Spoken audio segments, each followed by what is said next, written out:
अगर आप भी चाहते हैं बिट्टू मलंगिया इंटरटेनमेंट का ऑडियो वीडियो सबसे पहले आप तक पहुंचे, तो लाल बटन को दबाकर चैनल को सब्सक्राइब करें और बेल आइकन दबाना ना भूलें।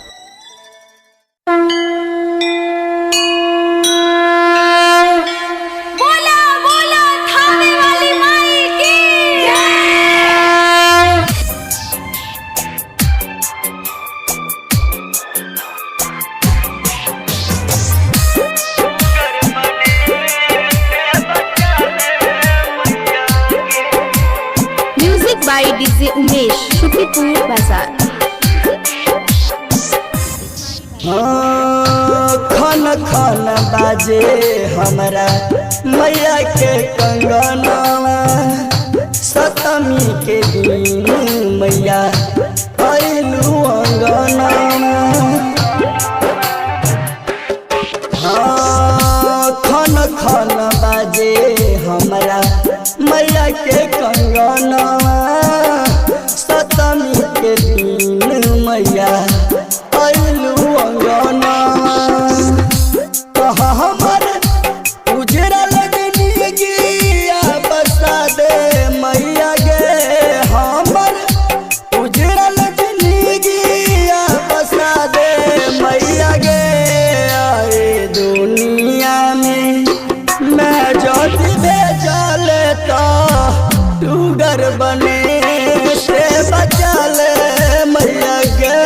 आए दुनिया में मैं ज्योति भेजल तो टूगर बने से बचा ले मैया गे। Music by DJ Umesh Shukripur Bazar.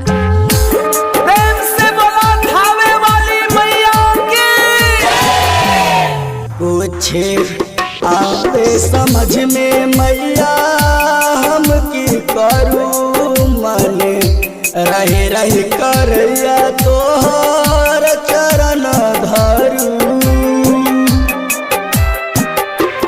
कुछ आवे समझ में मैया हम की करूँ, मन रही रही करैया मैया चरण धरू। हमर डूबल नैया उगा तू माइये, हमर डूबल नैया उगा तू माइये। आए दुनिया मैं ज्योति दे जालू तो टूगर बने से बचा लू माइये। आए दुनिया में मैं ज्योति जालू तो टूगर बने से बचा ले मायरी। Music by DJ Umesh Shukripur Bazar. अखन अहाँ सबसे सहल छी मलंगिया रिकॉर्डिंग स्टूडियो के शानदार प्रस्तुति।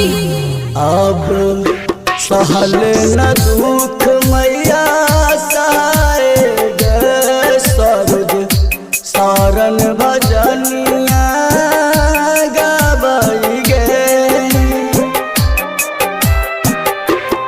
अब सहल न दुख मैया साए गे, बिट्टू रमन धनिया कराई गे। जननी जग के कल्याण करा दे माया, जननी जग के कल्याण करा दे माया। दुनिया में मैं ज्योति भेजल तो टूगर बने से बचा ले माया। दुनिया में मैं ज्योति